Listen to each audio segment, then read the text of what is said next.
भजन से इधर 13 और वचन 5 में कहता है, तेरा वचन कहता है कि तू हमारी भरोसा है और तू हमारी हृदय की प्राण को बचाया है पिता।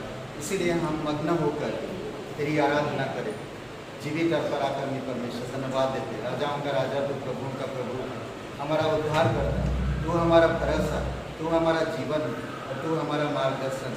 इसीलिए प्रभु तेरी महिमा कर, धन्यवाद देते, यीशु मसीह के नाम से मांगते हैं, आमीन।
हाँ पिता, तेरे नाम में तू हमारा आशा है। धन्यवाद देते प्रभु यीशु। क्योंकि परमेश्वर ने जगत से ऐसा प्रेम किया कि उसने अपना इकलौता बेटा दिया। कि परमेश्वर ने जगत से ऐसा प्रेम किया कि उसने अपना इकलौता बेटा दिया। जो कोई इस पर विश्वास करेगा नाश न होगा, अनंत जीवन पाएगा। जो कोई इस पर विश्वास करेगा नाश न होगा, अनंत जीवन पाएगा। आराधना तेरी, आराधना, आराधना तेरी, आराधना, आराधना तेरी, आराधना, आराधना तेरी, आराधना। पिता के साथ है, रहना हमारे हो, यीशु का नाम है। पिता के साथ है, रहना हमारे हो, यीशु का नाम है। रहना हमारे हो, यीशु का नाम है। रहना हमारे हो, यीशु का नाम है। कि परमेश्वर ने जगत से ऐसा प्रेम किया कि उसने अपना इकलौता बेटा दिया। कि परमेश्वर ने जगत से ऐसा प्रेम किया कि उसने अपना इकलौता बेटा दिया। जो कोई इस पर विश्वास करेगा नाश न होगा, अनंत जीवन पाएगा। जो कोई इस पर विश्वास करेगा नाश न होगा, अनंत जीवन पाएगा। आराधना तेरी, आराधना, आराधना तेरी, आराधना, आराधना तेरी, आराधना, आराधना तेरी, आराधना। उदाहरण जियोगे मसीहा दुनिया में आया, हम सभी को बचाने बलिदान उसने दिया। उदाहरण जियोगे मसीहा दुनिया में आया, हम सभी को बचाने बलिदान उसने दिया। हम सभी को बचाने बलिदान उसने दिया। हम सभी को बचाने बलिदान उसने दिया। परमेश्वर ने जगत से ऐसा प्रेम किया कि उसने अपना इकलौता बेटा दिया। कि परमेश्वर ने जगत से ऐसा प्रेम किया कि उसने अपना इकलौता बेटा दिया। कि जो कोई इस पर विश्वास करेगा नाश न होगा, अनंत जीवन पाएगा। कि जो कोई इस पर विश्वास करेगा नाश न होगा, अनंत जीवन पाएगा।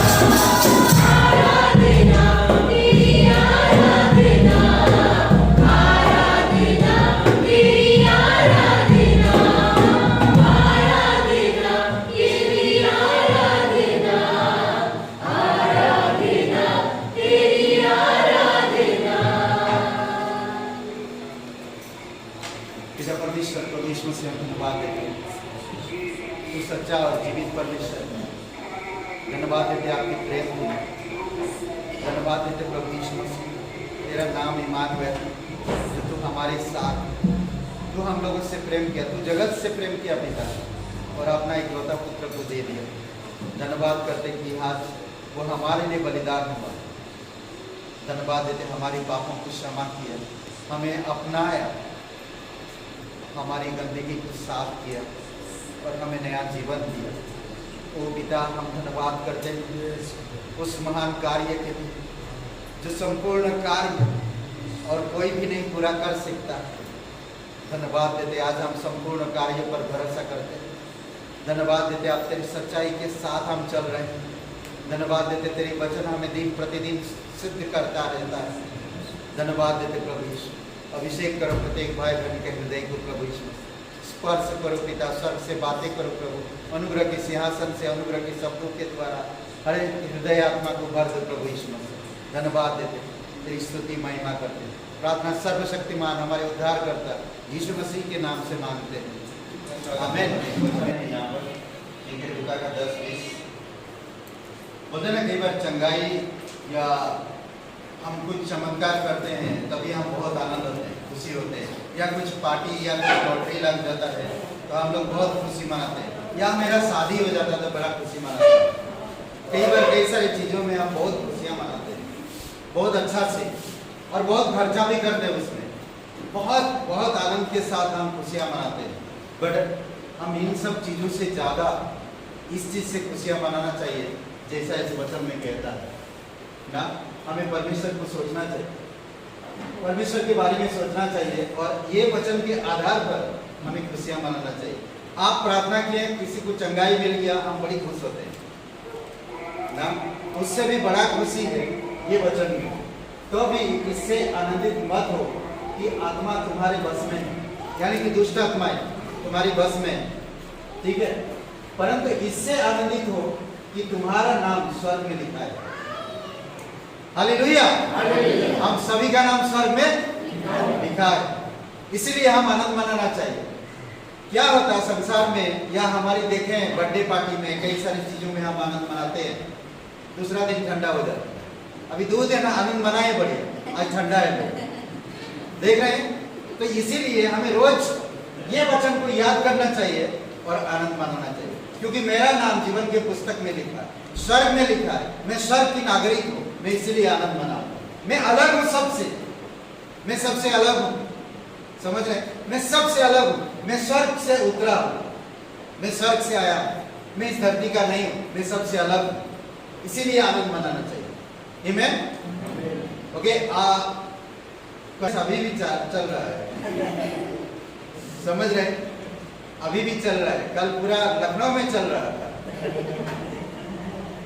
और आज फिर से यहाँ पर है। बस मनीष और बस लालू, धन्यवाद, आप लोग अभी तक हैं और आज उनके मुंह से सुनेंगे परमेश्वर की वचन। और हम लोग एक वीडियो, छोटा सा वीडियो एक दिखाना चाहते हैं, कॉन्फ्रेंस का है, बना नहीं बना तो थोड़ा सा दिखा। ओके, 11 बजे सभा है, याद रखिए सबको, 11 बजे सभा।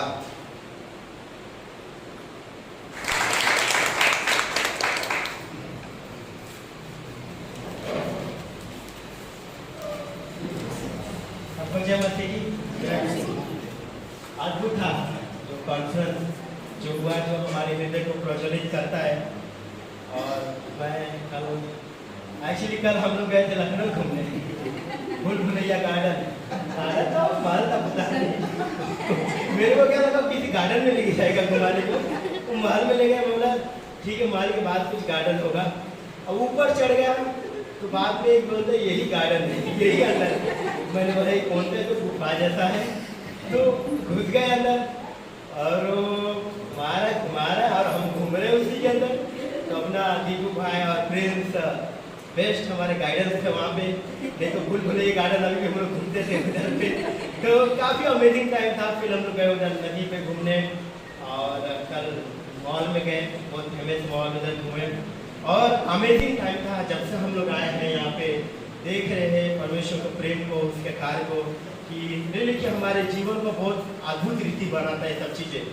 और अद्भुत है कि रियली कि मैं खुश होता हूँ कि पास्टर अब्राहम के जीवन के लिए, उनके परिवार के लिए, कि विश्वास संहिता से हम लोग के जीवन में सेवाएं कर रहे हैं, परमेश्वर के प्रेम को बांट रहे हैं। और कल अद्भुत समय था, हम लोग ने गवाहियाँ को सुना, टाइम स्पेंड किया। और कल एक चीज़ हमने किया कि कल सुबह 10 बजे से लेके रात को 9:30 बजे तक ले, जब हम लोग घूम रहे थे, कंटिन्यूसली हम घूमना फिरना तो चीज़ एक अलग था, लेकिन उसमें परमेश्वर का वचन था। जहाँ भी जाते थे परमेश्वर के वचन को बांटते थे। रिक्शा वाला रहता था या कोई भी रहता था, उसको हम देते थे, और बहुत अमेजिंग कल का टाइम था। तो मैं थोड़ा सा मैं आप लोगों के लिए मैं बताना चाहता हूँ कि आप मेरे साथ निकाल सकते हैं कि यहोशू का उसका 24 अध्याय, उसका 14 और 15 हम 2 वर्ष पढ़ते हैं। यहोशू का 24 का 14 और 15 पेज नंबर 290 है, पुराने नियम में 291। तो मैं आप लोगों के लिए पढ़ता हूँ।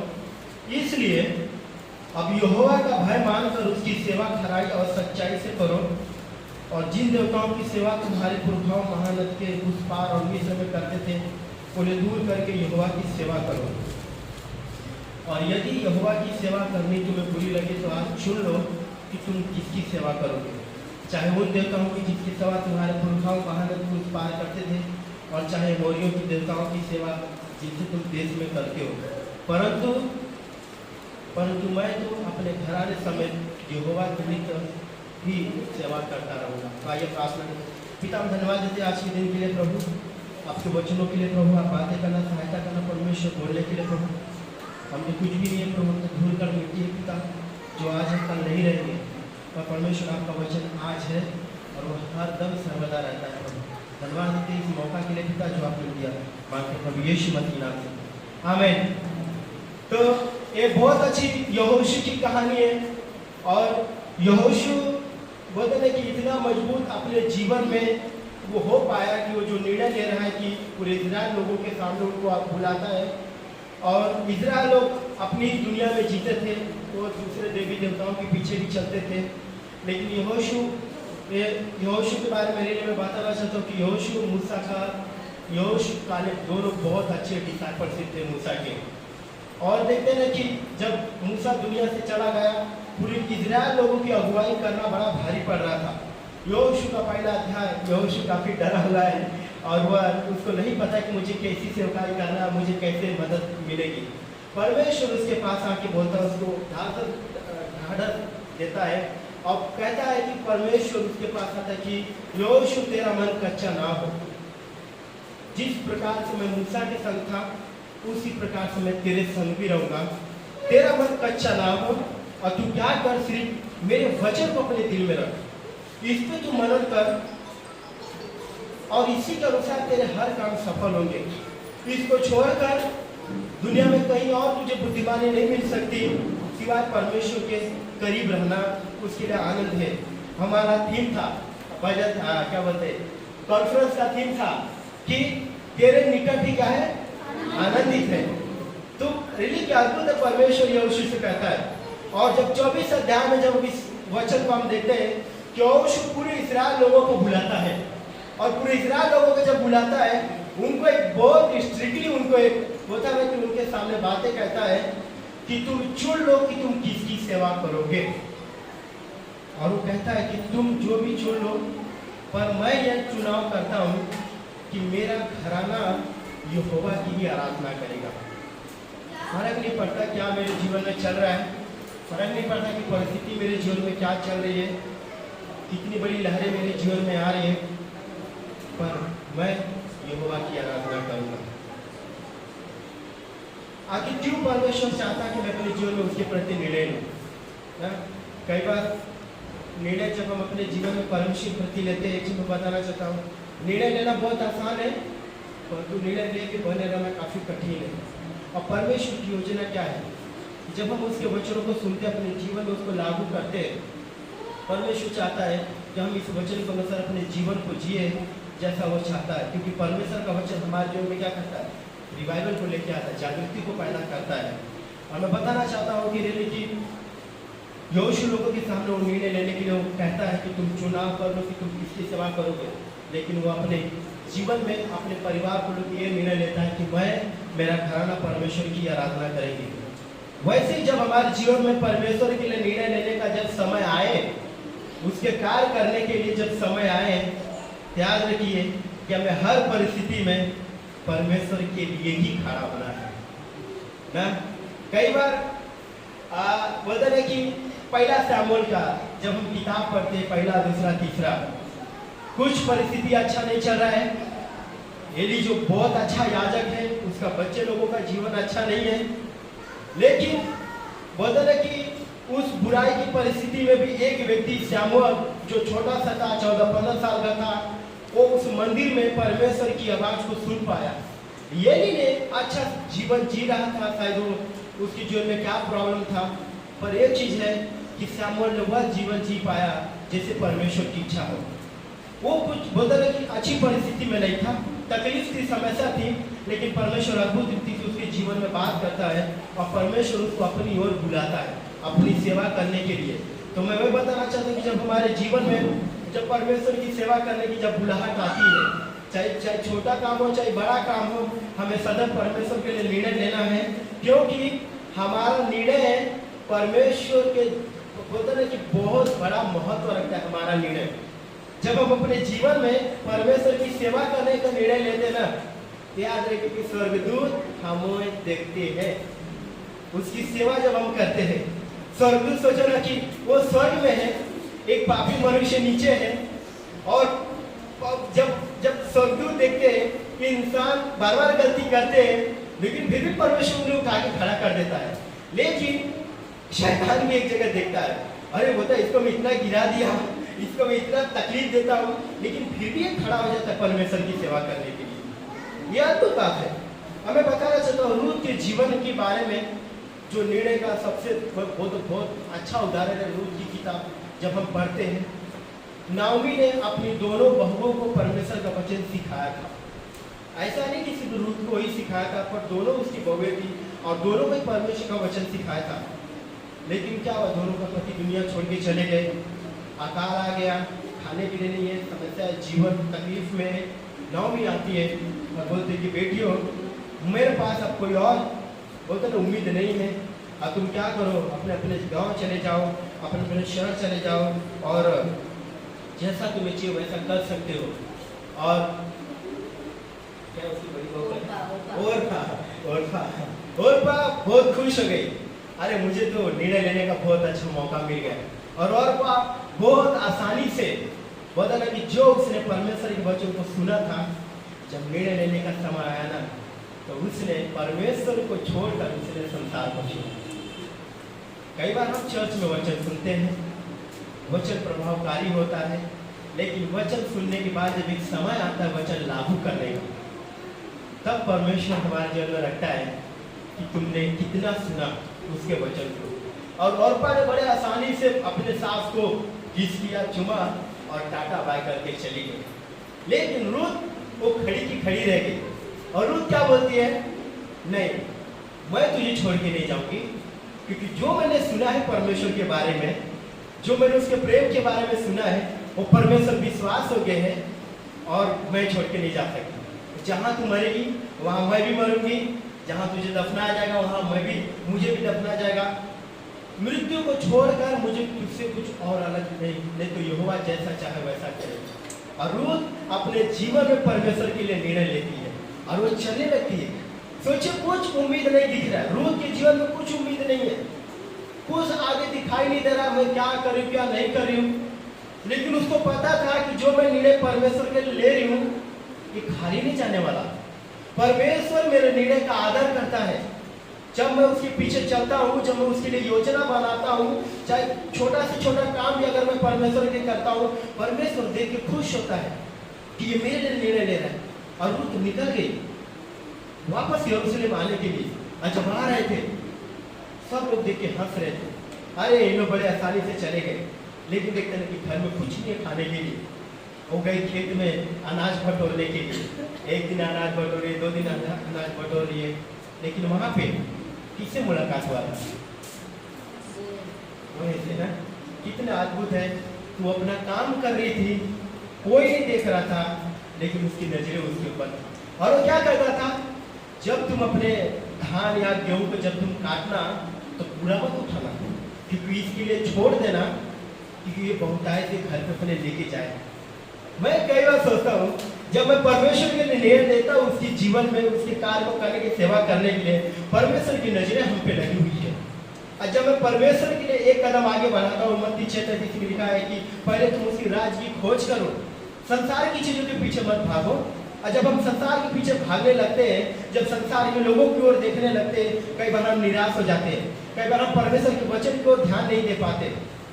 लेकिन जब हम उसके वचन के प्रति अपना निर्णय लेते हैं, तो बड़े ही आसानी से क्या परमेश्वर क्या करता है, हम पे नजरें और जो चीजें हमें चाहिए परमेश्वर हमें हमेशा हमारे जीवन में दे देता है। और रूथ बहुत आराम से जीवन जी रही थी, लेकिन उसको पता चला कि यही कुटुंबी है जो मेरे घर को वापस बचा सकता है। जैसे नॉमी ने उसको उद्देश्य दिया कि जाके उसको बोलना कि तुम ही हो जो मेरे परिवार को बचा सकते हो। जब रूत रात के समय में गई, उसके पैरों की इधर बैठ गई, और बोलते ना कि जब बैठ गई तो सुबह जब वो देख रहा था, और सब उसके मन में एक सवाल पूछा होगा कि तू क्यों मेरी मदद कर रहा है, क्या कारण है। पता एक चीज बोला रही है, रूत बोला होगा कि रूत तू एक अन्य जाति स्त्री है, तेरे जीवन में सब कुछ खत्म हो गया था, लेकिन एक चीज है कि तूने मेरे परमेश्वर की ओर अपनी ओर मुड़ी, और ये अनुग्रह तुझे परमेश्वर ने दिया, ना कि मैंने दिया। और जब वो उस वचन को यादें जो उसने सुना कि कई बार जब हम परमेश्वर के निर्णय लेते हैं ना, कई बार हमको दिखाई नहीं देता है, पर जब हम चलने लगते तो उसके छाप जो होते ना जीवन में दिखाई देने लगते। और रूत को अद्भुत रीति से ब्लेसिंग मिला, दाऊद की परदादी बनी, प्रभु यीशु मसीह उसके वंश से आए। एक औरत का निर्णय था कि मैं चलूंगी, अकाल है, तकलीफ है, समस्या, लेकिन मैं अपने जीवन को संसार की ओर नहीं परंतु मैं परमेश्वर के लगाऊंगा। अगर मैं अपने जीवन में निर्णय लिया तो परमेश्वर हमारे जीवन में हर परिस्थिति में अगुवाई करेगा। भजन संहिता 23:4 में लिखा, चाहे मैं घोर के अंधकार की तराई में भी होकर क्यों ना चलूंगा, परमेश्वर मेरे हर परिस्थिति को थाम लेता है जब मैं उसकी ओर चलूंगा। जैसे मैंने बताया था मिडवीक में कि दाऊद जिस परिस्थिति में था, अच्छी परिस्थिति नहीं थी, बड़ा दुख में, तकलीफ में, समस्या था, लेकिन दाऊद जानता था कि मैं किसके पीछे चलता हूँ, मेरा जीवन किसके हाथों में है, कोई मुझे छू नहीं सकता, परमेश्वर मुझे संभालता है। वो एक जंगल में है, गुफा में है, डरा हुआ है, लेकिन फिर भी भजन संहिता 23 लिखकर वह कहता है कि मेरा जीवन परमेश्वर में आनंदित है, मैं नहीं डरूंगा, राज्य मेरे हाथ में नहीं है, मेरा पुत्र मेरे हाथ में नहीं है, लेकिन मैं एक चीज जानता हूँ कि परमेश्वर विश्वास हो गए। दूसरे तीमुथियुस 2:13 में लिखा है तो विश्वास हो गए। कई बार हम अपने जीवन में अविश्वास हो सकते हैं, लेकिन परमेश्वर उस जीवन में भी, उस समय में भी परमेश्वर कभी भी हमसे अविश्वास नहीं हो सकता, क्योंकि उसने हमसे निर्णय लिया है, उसने हमसे वाचा बांधा है कि मैं तुझे अंत तक प्रेम करूंगा। उसके प्रेम का कोई भी अंत नहीं है।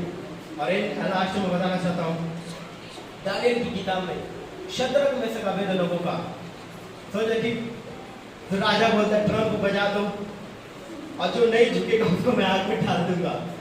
वो कितनी भयानक बात है, सुन के एकदम डर लगता है, आग में डाल दूंगा। जैसे तुरई बजाया सब झुके, पर तीनों ने नहीं झुका।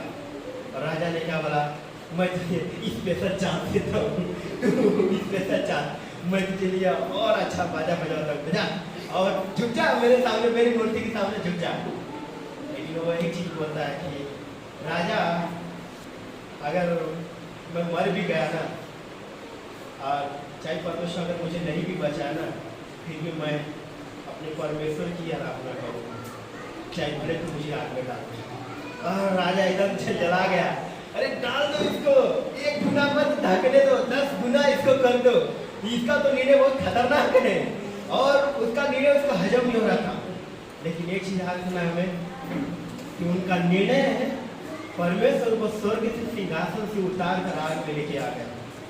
इजराइल लोग अपनी आशा को खो दिए थे, लेकिन कोई तो था तीनों ने जिसके द्वारा परमेश्वर काम कर रहा था उस आग में, और परमेश्वर उतर के आ गया उनकी सेवा करने के लिए, और आग उनको जला नहीं रही है, और तीनों बाहर अद्भुत रीति से आ गए।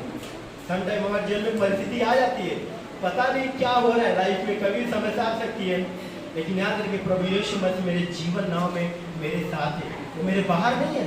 जब शिष्य चिल्लाने लगा प्रभु मेरी मदद करो, प्रभु मेरी मदद करो, प्रभु को वो सोया था, लेकिन वो जगह भी था, वो शिष्य की क्या बोलते टेस्ट ले रहा था।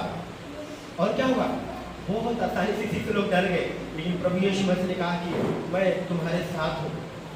एक बार क्या हुआ, जिस एरिया में मैं रहता हूँ उस एरिया में एक ऐसी दुर्घटना हुई थी, मैं आपको बताता हूँ कि जिस समय मैं विश्वास में थोड़ा थोड़ा बढ़ रहा था, लेकिन जिस घर में मैं प्रार्थना के लिए जाता था वो घर बहुत मजबूत था, और परमेश्वर के अद्भुत रीति से सेवा करता था, और पूरा एरिया के लोग चर्च में जाते थे, प्रार्थना करते थे। लेकिन एक समय ऐसा आया कि उसकी बहन का जो बेटा था, छोटा बेटा, किसी कारणवश से उसकी बोलते ना कि तालाब में डूबने की वजह से उसकी मृत्यु हो गई। और जब उसको लेके आए, घर पे लेके आए, तो मैंने सुना, मैं भाग भाग के गया कि ऐसी दुर्घटना हो गई। और क्या हुआ तो उसको घर के सामने वो लिटाया हुआ था और उसकी माँ बहुत रो रही थी। और जब वो रो रही थी, बहुत दर्द में थी, तकलीफ में थी। और मैं रियली मन में सोचा, परमेश्वर रियली इस व्यक्ति को आप बचा लो। आप एक चीज बिलीव नहीं करोगे कि उस औरत ने इतना विश्वासी थी, इतनी मजबूत थी, कम से कम इतना रो रही थी, बहुत रो रही थी, लेकिन उसने 2 घंटे की रोने में, दर्द में, उसने एक बार भी प्रभु यीशु मसीह का नाम ले लिया, परंतु संसार का हर एक व्यक्ति का नाम ले लिया। मैं जानता था, मैं मानता था कि अगर ये व्यक्ति प्रभु यीशु मसीह के नाम को लेती थी तो जरूर उसका बेटा जरूर बच जाता था। लेकिन परमेश्वर के हाथों में जीवन है। लेकिन हम लास्ट में एक चीज देखते हैं कि निर्णय मेरे ऊपर है। मैं परिस्थितियों को देखकर मैं कौन सा बिहेवियर करता हूँ, मैं कौन सा बर्ताव करता हूँ। परमेश्वर खड़ा है। लास्ट में C.S. लुइस का एक बहुत अच्छा स्टेटमेंट था। C.S. लुइस बहुत अच्छा हिस्टोरिकल व्यक्ति थे, जो एकदम इंटेलिजेंट व्यक्ति थे। उन्होंने क्या कहा, मैं आपको बताता हूँ निर्णय के ऊपर, कि अगर मैं निर्णय लिया संसार के पीछे चलने के लिए तो मैं 2 चीज खो दूंगा। एक, पहली बात तो मैं परमेश्वर को खो दूंगा, और दूसरा, इस धरती पर उसके आशीष को खो दूंगा। लेकिन उन्होंने कहा, अगर मैं परमेश्वर के पीछे अगर निर्णय लिया हूं चलने के लिए तो मैं 2 चीज पाऊंगा।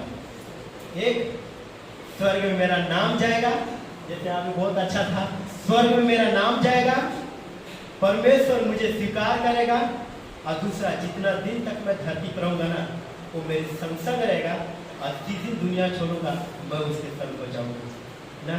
तो लास्ट में बताना चाहता है कि निराश नहीं होना है, हमें परमेश्वर के पीछे चलना है, परिस्थिति को नहीं देखना है।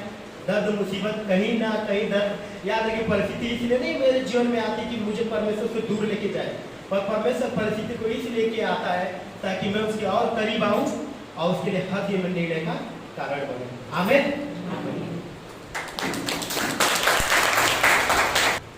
ध्यान दीजिए, मैं बार बार अनाउंसमेंट कर रहा हूँ।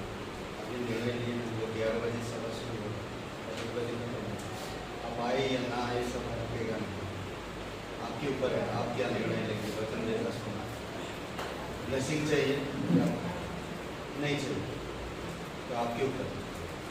अच्छा था लास्ट पॉइंट ना, संसार के पीछे निर्णय लेने चलता हूँ तो परमेश्वर को खो दूंगा और परमेश्वर के आशीष को खो दूंगा। मैं निर्णय लेता परमेश्वर के पीछे चलने का, तो परमेश्वर भी भरपूरिका में बढ़ना, अनंत जीवन में इस धरती पर की ब्लेसिंग सब कुछ हो। ठीक है, अभी एक ग्रुप गीत है और फिर उसके बाद हम लोग कंटिन्यू चलेंगे।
और पास्टर मनीष को गाइड किया। लेकिन आत्मिकता के मार्ग पर परमेश्वर ने पास्टर लालू और पास्टर मनीष को वहाँ पर उपस्थित किया ताकि हम अपने इसको गाइड कर सकें। वहाँ पर हम लोगों ने बहुत सी बातें करी, बहुत सी चीज़ें हम लोगों ने सीखी। और धन्यवाद pastor Lalu, pastor Manish, pastor Abhiram, सभी लोगों को धन्यवाद देते हैं। और जोरदार पास्टर अभिराम और हम चलते हैं भेंट की तरफ और अपनी बाइबल से हम निकालते हैं कुलुस्सियों का पहला अध्याय और उसका वचन 16। इसका लेखक है पौलुस और पौलुस इस बात परमेश्वर यीशु मसीह की महिमा और उसकी बढ़ाई को प्रकट कर रहा है। आप अपने घर पे जाके इस क्वेश्चन को पढ़ सकते हैं। कल मैं जब इस वचन को जब पढ़ रहा था, पढ़ते पढ़ते मेरे दिल और दिमाग में एक बात आई कि हमने परमेश्वर को कब योग्य, ग्रहण योग्य परमेश्वर को भेज दी है। कभी कदार हम सोचते हैं कि परमेश्वर इतना महान सब कुछ परमेश्वर ने दिया है, वो हमें देता है, परमेश्वर को क्या दे सकते हैं। लेकिन यहाँ पर बैठे हुए हर एक व्यक्ति परमेश्वर को ग्रहण योग्य भेंट पहले ही दे चुका है। और वो भेंट क्या है? वो भेंट है आपका जीवन। आपने अपना जीवन जब परमेश्वर को दिया है, वो भेंट सबसे बड़ी ग्रहण योग्य। और आपको पता है भजन संहिता में दाऊद लिखता है कि परमेश्वर हमारे जीवन को बहुत हिफाजत से और बड़े प्यार से संभालता है, उसकी बहुत अच्छे से रक्षा करता है। पढ़ते पढ़ते मुझे एक चुटकुला भी बहुत अच्छा से याद आया था। तो चुटकुला कुछ इस प्रकार होता है कि बहुत मोटा सेठ होता है। सेठ आप जानते हैं व्यापारी होता है, और वो व्यापारी अपना व्यापार खत्म करके अपने घर की तरफ जा रहा होता है। जाते जाते तो उसका मतलब दिमाग ये होता है कि आज मैं पैदल घर जाऊँगा। कंजूस भी होता है बहुत लोग, और वो पैदल घर जाने की कोशिश करता है। तो जाते जाते उसके रास्ते में जंगल बढ़ता है, और वो जंगल बहुत घना होता है। जब वो जंगल में अंदर इंटर करता है, इंटर करते करते अब वो जाता है भटक जाता है, भटकते भटकते कहीं वहाँ जाता है, कहीं वहाँ जाता है। और ये करते करते करते करते अब उसको लग जाती है भूख, और वो जाता है थक। तो वो देखता है कि यहाँ पे जंगल में कुछ खाने को मिल जाएगा। तो वो ढूंढते ढूंढते ढूंढते ढूंढते उसकी नज़र एक नारियल के वृक्ष पर पड़ती है, और जब उसके वृक्ष पर पड़ती है तो वो तुरंत उसकी तरफ भाग के जाता है। और जाते जाते देखता है वहाँ पर उस पेड़ को ऊपर देखता है, और उसको खूब सारे नारियल लगे थे। अभी क्या उसको भूख लगी थी, लेकिन नारियल देखते ही उसके पेट में चूहे कबड्डी करने लगे थे। तो जब वो नारियल के वृक्ष को देखता है, उसकी ऊंचाई को देखता है, फिर वो अपने पेट को देखता है, तो कहता है कि मैं इस पर कैसे चढ़ूँ। लेकिन उसकी जो भूख थी वो उसको बार बार कह रही थी कि तू चढ़ और उस नारियल को तोड़। वो हिम्मत करके ऊपर चढ़ जाता है, चढ़ते चढ़ते चढ़ते चढ़ते ऊपर चढ़ जाता है, और इतना ऊपर चढ़ जाता है कि वो नारियल के पास ही पहुँच जाता है। लेकिन अचानक उसकी नज़र ज़मीन पर पड़ जाती है। जब उसकी ज़मीन पर नज़र पड़ जाती है तो वो देखता है, और देख के वो डर जाता है, घबराने लगता है, रोने लगता है। कहता है परमेश्वर अगर मैं यहाँ से गिरा तो मेरा पेट फट जाएगा, मेरा पेट फट जाएगा। अब वो रोते रोते परमेश्वर से प्रार्थना करता है कि परमेश्वर मुझे यहाँ से उतार ले और मुझे बचा ले, और अगर आपने मुझे बचा लिया तो मैं चर्च में 1 लाख रुपए और पूरे चर्च के बच्चे से लेकर बुजुर्ग तक सबको भोजन कराऊंगा। तो धीरे धीरे धीरे धीरे वो आँख बंद करके प्रार्थना करते करते नीचे उतरने लगा। थोड़ी देर पहुंचा तो उसने नीचे देखा, फिर ऊपर देखा कि परमेश्वर 1 लाख बहुत ज़्यादा है, बहुत ज़्यादा है, तो 50,000 मैं दे दूँगा और चर्च के मेंबर को मैं नाश्ता करा दूँगा। फिर वो धीरे धीरे नीचे उतरने लगता है। फिर वो देखता है जब 12 फीट की ऊंचाई पर जब पहुँचता है, 20 फीट की ऊंचाई पर जब पहुँचता है, फिर वो नीचे देखता है, 50,000 बहुत ज़्यादा है। 10,000 परमेश्वर में 10,000 चर्च के लोगों में ऑफरिंग दे दूँगा, भेंट दे दूँगा। उसके बाद फिर वो नीचे उतरता है। धीरे धीरे वो 6 फुट की दूरी पर पहुँच जाता है। जब वो 6 फुट की दूरी पर पहुँच जाता है, उसके बाद में वो कहता है परमेश्वर 10,000 भी बहुत ज़्यादा है, मैं 500 भेंट दे दूँगा, बाकी पूरे चर्च के लोगों को चाय पिला दूँगा। इतना कहते ही उसका हाथ फिसलता है, धड़ाम से जमीन पर गिर पड़ता है। वो कहता है कि परमेश्वर जब ये सौदा मंजूर नहीं तो धक्का कहीं देते हो। तो ये चीज़ है कि परमेश्वर हमें इस प्रकार से लीड नहीं करता। पास्टर मनीष, पास्टर लालू हमें जब लीड करते तो हम लोगों ने भूल भुलैया में बहुत कुछ सीखा। लेकिन मैं आपको एक बात बताना चाहता हूँ, यहाँ पर हर एक इंसान मेहनती है। कोई किसान भी है, कोई जॉब करता है, कोई पढ़ाई करता है, कुछ लेडीज अपने घर का काम करती, बच्चे संभालती हैं, सब मेहनत करते हैं। लेकिन मेहनती व्यक्ति की जो भेंट होती है परमेश्वर की, वो हाथ के द्वारा नहीं होती कभी भी। विश्वास होती। अगर भेंट हाथ के द्वारा विश्वास योग्य हो रही होती तो आज के समय में बहुत से ऐसे विश्वासी हैं जिनके ना हाथ है ना पैर है, वो फिर भी परमेश्वर को भेंट देते हैं और वो भेंट परमेश्वर ग्रहण करते हैं। तो इसलिए ज़रूरी नहीं कि हमारी भेंट हमारे हाथ के द्वारा हो, लेकिन ज़रूरी ये है कि वो भेंट हमारे हृदय में उत्पन्न होने वाले विश्वास के द्वारा। और आखिरी में बात बोलना चाहता हूँ, वो मेहनत से कमाता है और ग्रहण योग्य बन जाता है। जब हमने विश्वास किया तो हमने परमेश्वर को ग्रहण योग्य अपना जीवन परमेश्वर के हाथ में दिया। तो आइए हम इस भेंट के लिए प्रार्थना करते हैं। हे स्वर्ग में विराजमान परमेश्वर, धन्यवाद देते हैं आपकी महिमा और आपकी आराधना करते हैं। सच्चा और जीवित परमेश्वर, इस भेंट और इस ऑफरिंग को हम आपके हाथों में सौंपते हैं परमेश्वर। हम प्रार्थना करते हैं परमेश्वर यहाँ पर बैठे हुए हर एक लोग के लिए परमेश्वर। हम ये जानते हैं कि जीवन कैसा चल रहा है परमेश्वर, किस तरीके से वो अपना जीवन व्यतीत कर रहे परमेश्वर।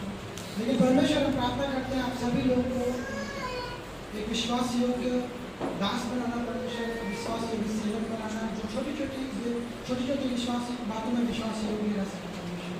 इस भेंट को और आने वाले समय में हम आपके हाथों में सौंपते हैं और विनती और प्रार्थना को यीशु के नाम से मांगते हैं। धन्यवाद।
ओके, तो आज पहली बार आए हैं।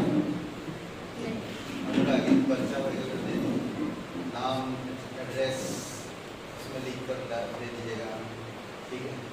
ओके, सभा के बाद हम लोग 15 मिनट के बैठ सकते हैं। पास्टर लालू और पास्टर मनीष से हम लोग सभा के बाद बातचीत कर सकते हैं संदेश से, ठीक है। और शायद कल आज रात को पास्टर मनीष जाएंगे और कल पास्टर लालू जाएंगे घर, ठीक है। और बहुत खूबसूरत कॉन्फ्रेंस था। बहुत बहुत धन्यवाद आप सभी लोगों का, आभारी दिल से हम धन्यवाद देते हैं कि ये आपकी बिना ये संभव नहीं था। ये तो वाकई में परमेश्वर है ही, बट हम लोगों की जो हाथ, हम लोग की जो लगन, हम लोग के जो प्रेम, एकता, ये बहुत जरूरी है। ओके, मैं पास्टर मनीष को बुलाने से पहले एक मैं कहानी बताना चाह रहा हूँ। एक राजा अपने सैनिक के साथ वो जंगल शिकार के लिए जाता है और काफ़ी चलते चलते काफ़ी जंगल के पास पहुंच जाते हैं और जिस जगह पे पहुंचते हैं वहाँ पर डाकू लोगों का अड्डा है और एक तोता वहाँ पर चिल्ला कर बोलता है, अरे लूटो लूटो, राजा आया, पकड़ो पकड़ो, लूटो लूटो, राजा आया। तोता ने बोलने लगा। तो फिर वहाँ से सारे जो डाकू थे राजा को पकड़ने के लिए, लूटने के लिए बाहर आए। तो राजा और सारे लोग भागने लगे, भागते भागते भागते भागते काफ़ी दूर चले गए उसकी सेना के साथ। भागे भागे भागे चले गए और एक बहुत बड़ा पेड़ मिला और उस पेड़ के नीचे वो थोड़ा रुके और वहाँ पर एक संत बैठा था और वहाँ पर भी एक तोता राजा को देखकर, सारे को देखकर तोता बोलने लगा कि राजा, हे राजा, और आपकी सारे सेनाओं के साथ आपका स्वागत है। आप यहाँ विश्राम करें, आपको आराम मिले, आप चिंतित मत होइए, स्वागत है आपका, इस पेड़ के नीचे आप आराम कीजिए। तो अब ये दोनों का स्वभाव, राजा सोचने लगा ये दोनों एक ही जात के, पर ये दोनों का स्वभाव इतना अलग क्यों? कई बार आप और मैं एक ही कलीसिया में, पर हमारे स्वभाव अलग क्यों? करेक्ट? एक ही कलीसिया में, एक ही आत्मा में, एक ही परमेश्वर पे भरोसा रखते, एक ही विश्वास है, एक ही बपतिस्मा है, एक ही लहू है जो क्रूस पे, फिर हम अलग क्यों हो जाते? हम एक जैसा सोचना चाहिए, एक जैसा बोलना चाहिए। आपको 2 दिन लगा, बॉम्बे के लोग पास्टर सब आए, कुछ लगा कि ये अलग नहीं, अपने लगे, हमें अपने लगे, हमें कुछ अलग नहीं लगा। ऐसा लगा कि हम कई सालों से जान रहे हैं, करेक्ट? फिर वहाँ पर राजा इस सोच में पड़ा था और वहाँ पर जो संत था उसे पूछने लगा कि संत महाराज, आप ये बताइए कि ये दोनों में इतना स्वभाव अलग क्यों, एक ही जात के? तो वो संत कहते हैं कि जैसे जिसकी संगति, जो जैसा संगति करेगा वैसा ही होगा। उसकी संगति डाकू के साथ है, इसीलिए आपको देखकर, अरे लूटो लूटो, पकड़ो पकड़ो, इसको लूट लो, राजा को सामान बहुत है उसके पास। और वो संत के पास रहकर वो आदर और मान लेता। इसीलिए पौलुस कहता है कुरिन्थियों की कलीसिया 15 का 33 वचन, धोखा ना खाओ, धोखा ना खाओ, बुरे संगति अच्छे चरित्र को बिगाड़ देती। जैसे आपकी संगति है वैसे आपका चरित्र, वैसे आपका चरित्र। कई बार हम परमेश्वर में संगति कर रहे हैं परंतु हमारा चरित्र वैसा नहीं दिखता। कई बार हम जिन चीजों में संगति नहीं भी कर रहे वैसे चरित्र दिख रहा है। इसीलिए बहुत इम्पोर्टेंट कि हमें समझना, बहुत जरूरी हमें समझना, जानना आमीन। हम लोग स्वागत करते जोरदार से पास्टर मनीष का।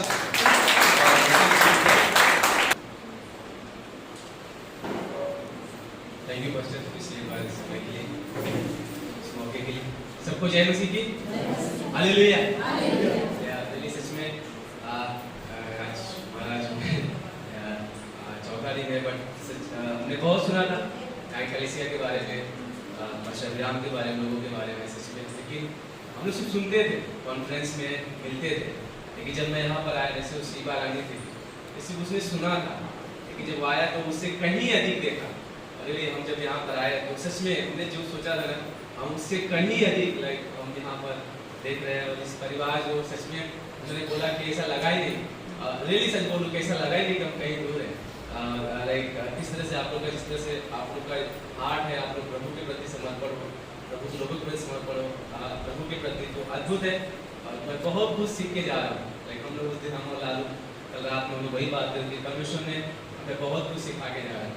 खुद भूल भुलैया में गए थे हम लोग थोड़ा हुआ था चीज़ें, लेकिन बहुत सारी चीज़ें ना हम लोग काफ़ी सारी चीज़ें, हम दीपू और प्रिंस जा रहे थे, लेकिन थैंक गॉड प्रिंस और दीपू उस जगह से वाकिफ थे। तो हम लोग बोले लालू पर चिंता की जरूरत नहीं है, हमारे ऑलरेडी 2 आदमी हैं जो हमें लिख के लेके आएंगे। तो परमेश्वर का धन्यवाद, प्रभु यीशु मसीह की महिमा हो, और परमेश्वर के धन्यवाद। लेकिन गाना बहुत अच्छा था, मुझे शुरुआत में गाना बहुत अच्छा लगा जो आपने वर्षिप में गाया था स्टार्टिंग में, क्योंकि परमेश्वर ने जगह से ऐसा प्रेम किया। मैंने वो गाना कभी नहीं सुना था, लेकिन वो गाना बहुत ही अनॉइंटिंग और बहुत ही अद्भुत था। सो परमेश्वर की धन्यवाद उसके लिए। ओके, लेट्स हम लोग बाइबल में जाएंगे। लालू का बहुत अच्छा वचन था, और दीपू भाई का भी बहुत अच्छा ऑफरिंग मैसेज था। संभाल के कहीं पेट पे चढ़ रहे हो तो ओके, इब्रानी का किताब उसका 4था अध्याय में जाएंगे। इब्रानी का किताब उसका 4था अध्याय, और वचन पेज नंबर है 306 है, 306 है जो है नए नियम में। वचन 14 से लेकर 16 देखेंगे। इब्रानी का किताब उसका 4 अध्याय, वचन 14 से 16। ओके, मैं पढ़ता हूँ आप लोग के। इब्रानी का 4 अध्याय 14 से पढ़ेंगे। इससे जब हमारा ऐसा बड़ा महायाजक है जो स्वर्ग से होकर गया, अर्थात परमेश्वर का पुत्र यीशु, तो आओ हम अपने अंगीकार को दृढ़ता से थामे रहे, क्योंकि हमारा ऐसा महायाजक नहीं जो हमारी निर्बलताओं में हमारे साथ दुखी न हो सके, वरन वह सब बातों में हमारे समान परखा तो गया, तो भी निष्पाप निकला। इसलिए 16 वचन, जहाँ से मैं वचन देने वाला हूँ, इसलिए आओ हम अनुग्रह के सिंहासन के निकट हियाव बांध कर चले, कि हम पर दया हो और वह अनुग्रह पाए जो आवश्यकता के समय हमारी सहायता करे।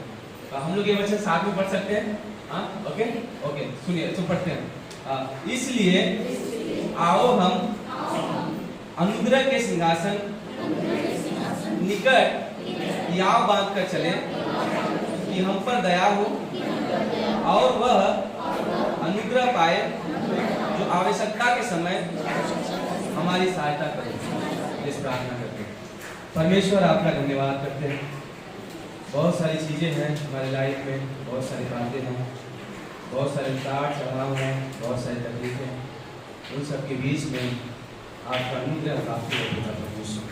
धन्यवाद इस दिन के लिए प्रभु आपने जो हमें यहाँ पर लेकर आया प्रभु, धन्यवाद प्रभु कि आप हमें इस्तेमाल करो, उपयोग करो प्रभु। पिता परमेश्वर, आप हमारी अगुवाई करना प्रभु, इस वचन के द्वारा आप हमसे बातें करना, ताकि हम आपकी आवाज़ सुन सके और आपकी महिमा कर सके। आने वाले समय को, वचन को आपके हाथों में सौंपते हुए प्रार्थना यीशु मसीह के नाम से करते हैं, आमीन। ओके, आप सबको एक कहानी जो है, ये स्टोरी पता है, आपको ये वचन ये जानते हैं कि ये इसका लेखक अननोन है। बहुत सारे लोगों का मानना है कि पौलुस इसका लेखक है, क्योंकि जिस तरह से इसको इब्रानी का किताब लिखा गया है, क्योंकि बहुत सारा डीप मीनिंग्स दिया गया है यहाँ पर। लेकिन कुछ लोग मानते हैं कि कोई और इसका लेखक है। पर ये किताब जो है बहुत ही अद्भुत किताब है, इब्रानी का किताब, क्योंकि इसमें बहुत सारी अद्भुत अद्भुत बातें परमेश्वर की ओर से बताया गया है। और वह जो एक सबसे अद्भुत बात है, जो सबसे अच्छी बात है, जो कल जब मैं मनन कर रहा था इस वचन के बारे में, मैंने भी कल बोलूँ ना, मैं रात से पास्टर मुझे बोला तुम्हें प्रचार करना है, मैं रात को 2 बजे तक सोच ही रहा था कि मैं क्या प्रचार करूँ, नींद भी नहीं आ रहा था, सब उठ के बैठ गया, फिर बाइबल खोला, कुछ नोट्स लेके देखा था, कुछ भी नहीं समझ में आ रहा था।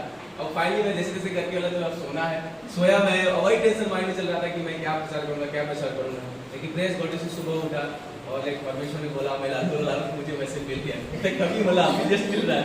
अब मैं फटाफट नोट्स लिखा। मैं एक चीज जानता हूँ सी, हमारे आपके जीवन में हमारा आपका लाइफ फर्क नहीं पड़ता हम कैसे हैं, हमारा जीवन कैसा है, हम क्या थे, क्या हुआ, किसी ने हमारे साथ क्या किया, हमने किसके साथ, हमने किसी के साथ क्या किया, लोग हमारे बारे में क्या सोचते हैं, मैं खुद अपने बारे में क्या सोचता हूँ, उससे कोई फर्क नहीं पड़ता तब जब मैं ये जान जाता हूँ कि परमेश्वर का अनुग्रह मेरे लिए है। और यहाँ पर मेरे प्रिय भाई बहनों सेम यही होता है कि बोलता है कि आओ हम हियाव के साथ, डर के साथ नहीं, निर्बलता के साथ नहीं, निराशा के साथ नहीं, तकलीफ के साथ नहीं, लाइक हम जो फ्रस्ट्रेशन के साथ नहीं, आओ हम हियाव के साथ चलते हैं। राइट, हियाव मतलब निडर के साथ। वो बोलता है, लेकर बोले क्या हम अनुग्रह के सिंहासन के पास चले, उस सिंहासन के पास चले जहां पर हमें दया मिलती है। हालेलुया। हमें दया किसकी दया मिलती है? परमेश्वर की, इंसान की दया नहीं, लोगों की दया नहीं, परिवार की दया नहीं, लाइक मेरे मालिक का दया नहीं, पड़ोसी का दया नहीं, परमेश्वर का। कब मिलता है? जब मैं उस अनुग्रह के सिंहासन के पास जाता हूं। वह अनुग्रह जो हम और आप जिसके लायक नहीं थे, वह अनुग्रह जो हम कभी सोच नहीं सकते थे, वह अनुग्रह के सिंहासन के पास परमेश्वर हमें और आपको बुलाता है। एक जमाना था, उत्पत्ति का किताब 3 अध्याय में जब आदम हवा ने पाप किया, वह संगति, वह जो रिश्ता था वो टूट गया। इंसान परमेश्वर से अलग हो गया। लेकिन आपको पता है, इंसान नए पुराने नियम में उसके आगे परमेश्वर ने नियम दिया तो वो पवित्रता तो से कोई भी जो परम पवित्र स्थान जो वाचा का संदूक था, कोई वहां पे नहीं जा सकता था। साल में सिर्फ एक बार वहां जाता था, तो भी बताए वो लहू लेके पापों की क्षमा के लिए उसके साथ से बताए उसके शरीर में जो है घंटी बना जाता था और साथ में रस्सी बना जाता था। फिर ऐसा न हो कि अरे वो जाके मर जाए तो कोई दूसरा जिसको लेकर आए, उसको लोग खींच लेते थे ताकि हम उसके साथ मर न जाए। इतना वो पवित्र परमेश्वर था। लेकिन नए नियम में क्या होता है? आओ हम उस सिंहासन के पास याव के साथ चलते हैं जहां पर हमें अनुग्रह प्राप्त होता है। अनुग्रह का सिंहासन, मेरे प्रिय भाई बहनों, अनुग्रह का सिंहासन वह है जहां पे हम आने के लायक नहीं थे। एक मैं सीरियसली आपको बोलूं कि मैं आपको कहानी बताना चाहता हूँ। एक आदमी था और वह जो है राजा, आपको पता है पिछले जमाने राजा लोग रहते थे पिछले समय में, तो उसकी बहुत इच्छा थी, पता है कि मैं राजा के साथ जाके बैठूं और थोड़ा मैं क्या करूं, उससे बातें करूं, उसके साथ थोड़ा मैं बातचीत करूं, खाना खाऊं। उसकी बहुत इच्छा थी, बोला एटलीस्ट मैं खाना नहीं कि कम से कम राजा से मैं मिल तो सकूं। तो उसने क्या किया, अपनी मेहनत को जैसे करके पता है वो दरवाजा के पास गया और बोलता मुझे राजा से मिलना है। जा ही रहा था कि सैनिक को, भैया रुको, कहाँ जा रहे हो? बोलते मुझे राजा से मिलना है। नहीं, तुम आम इंसान राजा से कहाँ मिल सकते हो? तुम नहीं जा सकते मिलने के लिए, जाओ यहाँ से। भाई बोलते नहीं मुझे मिलना है, मेरी बहुत इच्छा है, मैं जाना चाहता हूँ। बोलते तुम नहीं जा सकते, तुम नहीं, तुम्हारे पास तुम अपने आप को देखो, तुम साधारण इंसान, तुम्हारी क्या योग्यता है उस राजा के पास जाने के लिए? तुम कैसे जा सकते हो उसके पास? वो आदमी बहुत निराश हो गया, बहुत टूट गया। सच में ये बात तो सच कह रहा है कि मैं इसके लायक नहीं हूँ, मैं सच में राजा से पास नहीं जा सकता, मिल नहीं सकता। सडनली क्या होता है, वहां पर एक बहुत बड़ा जो है रथ आता है और रथ आने के बाद एक वहां से एक आदमी उतरता है। आदमी उतरने के बाद पता है वो जा ही रहा था तो देखा कोई दरवाजे के पास आदमी बड़े निराशा भरा, वो निराश था, वो वहां पे बैठा हुआ था। ये आदमी उसको पूछा क्या हो गया, आप यहाँ पे क्यों निराश होकर बैठे हो? बोलते कि मैं यहाँ आया था राजा जी से मिलने के लिए, राजा साहब से, पर मेरी वो योग्यता नहीं है कि मैं राजा से मिल सकूं, इसलिए सैनिकों ने क्या किया, रोक दिया। बोला अच्छा कोई बात नहीं। उसने क्या किया, उसने उसके हाथ को पकड़ा, वो आदमी ने उसके हाथ को पकड़ा और उसको लेके जो क्या किया, लेके जाने लगा। जैसे गेट के पास पहुंचा, पता है क्या हुआ, वो सारे लोग जो फटाफट सैनिक ऐसे फड़ा के खड़े हो गए, पूरा दरवाजा जो है खुल गया, सारे लोग पूरा टेंशन होकर पूरा खड़े हो गए और वो आदमी से हाथ पकड़ के रेड कार्पेट बिछाया हुआ था और वो से हाथ पकड़ के पता है वो लेके जा रहा है। और जैसे अंदर घुसा सारे के सारे आदमी खड़े हो गए और वहां पर देखा तो राजा बैठा हुआ था। और पता है सिर्फ वो लेके नहीं गया और लेके गया राजा सामने खड़ा करके बोला कि ये आदमी है जो आपसे मिलना चाहते हैं, बात करना चाहते हैं, ठीक है लेके आओ। और आदमी बोला कि उसके साथ लेके नहीं गया, बोलता है सिर्फ बात ही नहीं करना है, हम इनके संग बैठ के खाना भी खाएंगे। और वो आदमी उसके संग बैठा, वो आदमी जो उसको लेके गया तो भी बैठ के खाना खाया और वो राजा के संग बैठ के खाना खाया। और वो आदमी तो पूरा आश्चर्यचकित बोला कि ये क्या हो रहा है मेरे साथ। अभी थोड़ी समय पहले मैं तो निराश में था, मैं सोचा मैं जा नहीं पाऊंगा, बट इस आदमी की वजह से, बिकॉज ऑफ दिस मैन, मैं जा रहा हूँ राजा से मिलने के लिए। तो आज मैं अब मुझे खाना खाने का मिला है, वो पूरा सोच नहीं पाया कि है कौन ये आदमी जिसकी वजह से मुझे सौभाग्य मिला जाने के लिए। कुछ समय बाद पता है वो जाके वहां पे एक सैनिक था और उससे पूछा भाई साहब ये कौन है जिसके द्वारा मुझे इतना बड़ा मौका मिला? बोला आपको पता है ये कौन है? आपको नहीं मालूम? मैं नहीं जानता। बोले ये राजा का बेटा है। ये क्या है? राजा का बेटा है उनका, ये राजकुमार है। वो पूरा शॉक हो गया और जाके बोला थैंक यू सो मच कि आपकी वजह से पता है मुझे जाने का मौका मिला। आपको पता है मैं कहानी क्यों बता रहा हूँ? ये कहानी ऑफकोर्स काल्पनिक है, लेकिन ये कहानी एक सच्चाई है। वो राजा जो परमेश्वर है, और हम उस राजा से नहीं मिल सकते। हमारी आपकी योग्यता नहीं थी उस परमेश्वर के उस सिंहासन के पास जाकर हम उससे जाके मिल सके, अपनी तकलीफ, अपनी परेशानी, अपनी समस्या, मुसीबत उससे बता सके। वी डोंट हैव एबिलिटी, हमारे पास वो योग्यता नहीं थी, पर उसका पुत्र उसने हमारे लिए अपने पापों की कीमत चुकाई और वो जो स्वर्ग का जो हमारी जो उसका हमारा जो बंधन था, जो दीवार थी, उसको हटा दिया। मेरे पास हमेशा प्रचार में बात बोलते हुए उसने क्या किया? एक हाथ मनुष्य का पकड़ा और एक हाथ परमेश्वर का पकड़ा। उसने क्या किया? क्रूस पर जोड़ दिया। आज उसने हमारे हाथ को पकड़ परमेश्वर के पास रखा है। इसलिए हमें क्या बोले कि इसलिए हम याव के साथ हम कहां पे जा सकते हैं? परमेश्वर के अनुग्रह के सिंहासन के पास। मेरे प्रिय भाई बहनों, डजंट मैटर आप क्या थे, आपका जीवन कैसा था, आपके लाइफ में क्या समस्या है, क्या प्रॉब्लम है, क्या तकलीफ है, क्या बीमारी है, क्या चीजें, अब उससे कोई फर्क नहीं पड़ता, क्योंकि अब आपके पास एक हक हो गया है, अब आपके पास एक अधिकार हो गया है कि आप परमेश्वर के अनुग्रह के सिंहासन के पास जा सकते हैं। अब वो परमेश्वर ऐसा नहीं है कि आपसे जो है उसके पास आने के लिए आपको जो है एंट्री लेना पड़ेगा, आपको जो है वीजा लेना पड़ेगा या फिर जो है परमिशन लेना पड़ेगा। अब वो परमेश्वर के पास, अपने पिता परमेश्वर के पास, बिकॉज ऑफ उसके अनुग्रह की वजह से अब हम याव के साथ जा सकते हैं। आमेन। हम याव के साथ जा सकते हैं। हम उसे अपने दिल की बात शेयर कर सकते हैं। हम अपनी जो हमारी तकलीफें हैं, हमारा बोझ है, हमारा अकेलापन है, हमारा दर्द है, हम परमेश्वर से कह सकते हैं परमेश्वर ये चीजें है। और जब हम उसके पास जाते हैं, याद रखें परमेश्वर हमारी सुनता है। परमेश्वर हमारी सुनता है।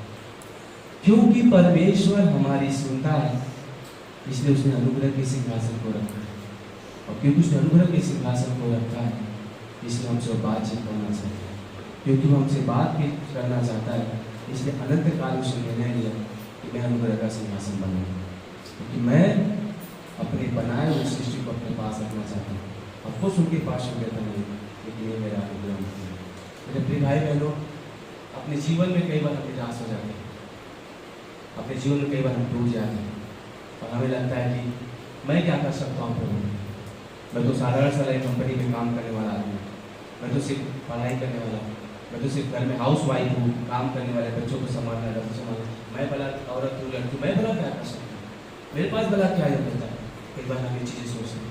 मेरे प्रिय भाई बहन, याद रखना, जब परमेश्वर में आते हैं हमारी आपकी पहचान बदल जाती है। हम पहले क्या थे, हमारा जीवन पहले क्या था, अब वो कोई मायने नहीं रखता। तुम क्या थे, क्या तुम्हारा जीवन क्या था, क्या पहचान था, किस जगह से तुम बिलोंग करते थे, अब कोई फर्क नहीं पड़ता है। अब क्योंकि तुमने परमेश्वर प्रभु यीशु मसीह पर विश्वास किया, तो अब तुम्हारे पास वो योग्यता है उस अनुग्रह के सिंहासन के पास याव के साथ आने के लिए। मेरे प्रिय भाई बहनों, इसलिए हमें क्या करना है मेरे प्रिय भाई बहनों, परमेश्वर के अनुग्रह में हमें क्या करना है, उस अनुग्रह के सिंहासन के पास हमें आपको क्या करना है, जाना है। याद रखना, परमेश्वर का अनुग्रह में कुछ चीजें में कुछ पॉइंट लिखा हुआ था कि इफिसियों का किताब उसका 2 अध्याय वचन 8 के अनुसार अनुग्रह से उद्धार हुआ।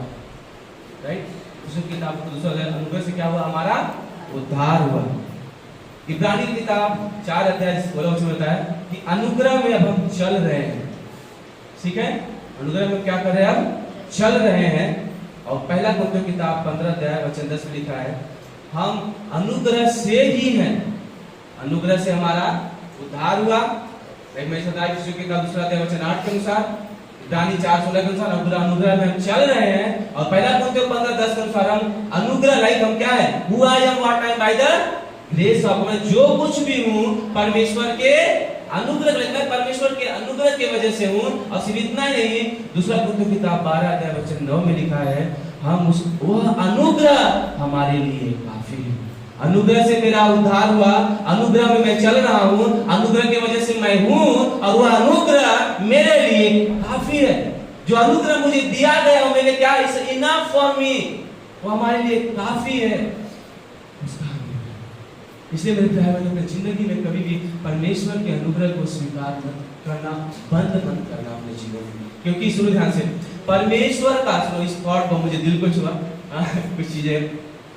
परमेश्वर का अनुग्रह एक ऐसा स्वीट है, स्वीट मतलब मिठाई, सब लोग खाते हैं ना, हर एक का अपना अपना लाइक मिठाई स्वीट पसंद है। किसी को गुलाब जामुन है, किसी को पसंद है, पसंद है, मुझे भी पसंद है, गुलाब जामुन पसंद है मुझे, कभी कभी खाता हूँ, लेकिन मेरा छोटा भाई अनीस उसको बहुत पसंद है। एक बार क्या हुआ, हमारे यहाँ कुछ तो हुआ था और कुछ मीठा जो है, पता है मीठा आप लाते हो, तो मेरी मम्मी ने बोला कुछ मीठा आया है, रख देते हैं, मतलब थोड़ा खा लेते, थोड़ा आधा 1 किलो था, थोड़ा आधा किलो बचा था, आधा केजी, बोले इसको रख देते फ्रिज में और आराम से सुबह जो है खाएंगे। अब पता नहीं कैसे किस तरह से उसको मालूम पड़ गया, मम्मी उसको बताई भी नहीं थी कि मीठा है करके। अब रात में उठा और पता नहीं कब क्या हुआ, अब मम्मी सुबह उठी, मैं आया चर्च के रूम में से, मैं ब्रश किया, मम्मी थोड़ा मीठा लाया, थोड़ा खा के पानी पीते, बोलते चलो लाती हूँ। अब गई तो डब्बा तो था वहाँ पे, मम्मी डब्बा लेकर आई, जैसे खोलती है काली डब्बा, अरे बोल भाई बोतले, अरे बोल भाई डब्बा मिठाइया हो, मिठाइया का हुआ भोजपुरी में, अरे मिठाइया कौन ले गए, खाली हुई डब्बा ले गए, कौन चुराता ले गए, बाप जो हंस रहा था, बोला मम्मी कोई चुरा नहीं ले गया, ये बड़का चुरा ले गया, अरे पूरा साफ कर दिया। और आधा तुम खा गया पूरा, और बाद में क्या बोलता है, भैया शाम को चलेंगे मिठाइया खाने, मतलब बस कर यार, कितना होता है ना कि स्वीट कितना अच्छा होता है, हर एक का फेवरेट होता है ना, हम पसंद करते हैं ना, पसंद करते हैं स्वीट। लाइक यहाँ देखिए क्या लिखा है, परमेश्वर का अनुग्रह एक ऐसा स्वीट है जिसकी मिठास कभी कम नहीं होती। हालेलुया। परमेश्वर का अनुग्रह वो मीठा स्वीट है, लाइक मे भी जो आप खाते हो वो जो फ्लेवर है, जो स्वीट है, वो शायद थोड़ी समय के लिए आपके मुंह में रहेगा, 1 घंटे के लिए, 10 मिनट के लिए, मे भी शायद कुछ समय तक के लिए आप उसके स्वाद को सकते याद रख सकते हो, लेकिन जो परमेश्वर का अनुग्रह जो एक ऐसा स्वीट है, जिसका एक ऐसा स्वीट है, एक ऐसा मिठाई है जिसका जो मिठास है वो कभी भी कम नहीं होता, वो कभी भी कम नहीं होता। दूसरा पॉइंट जो मुझे पसंद है, जो मैं लिख रहा था, सुनो क्या कहां से क्या लिखा है, परमेश्वर का अनुग्रह वह स्वीट है जो हर एक कड़वाहट में मिठास लेकर आता है। हालेलुया।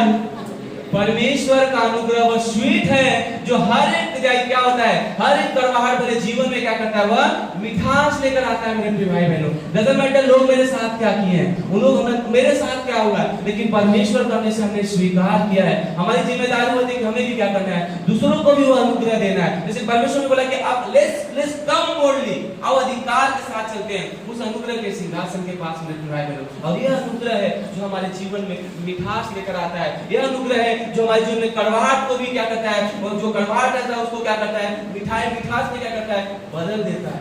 ये परमेश्वर का अनुग्रह हमें आपको मिला गया। एक बार मैं एक घटना बताना चाहता हूँ।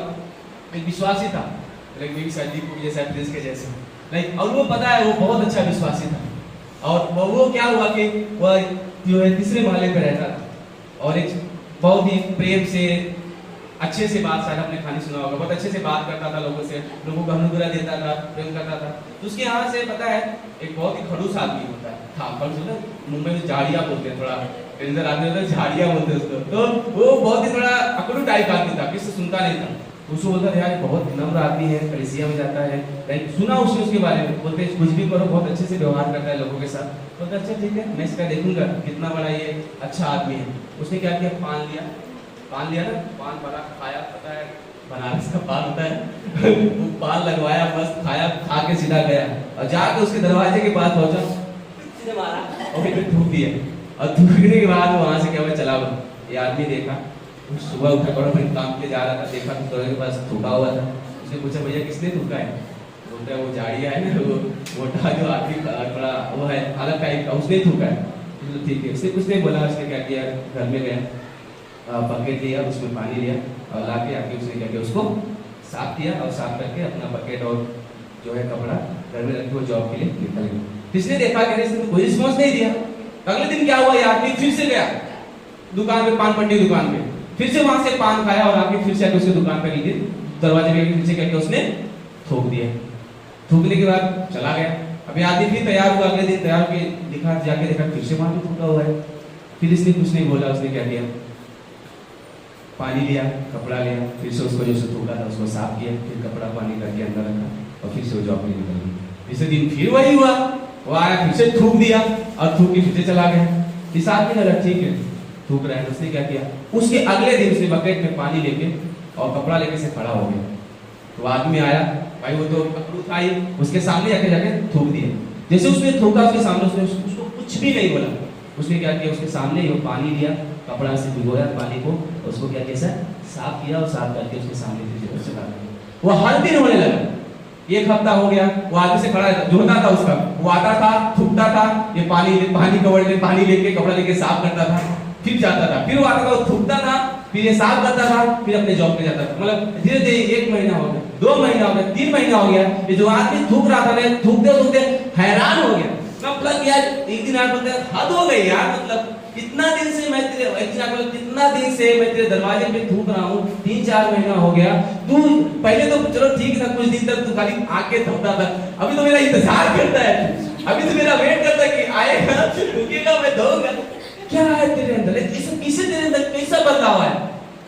बाइबल लिखा है, उसने क्या बोला, मैं जो कुछ हूँ परमेश्वर के अनुग्रह की वजह से, जो मैंने उससे पाया है बस वही मैं आपको दे रहा हूँ, परमेश्वर का अनुग्रह।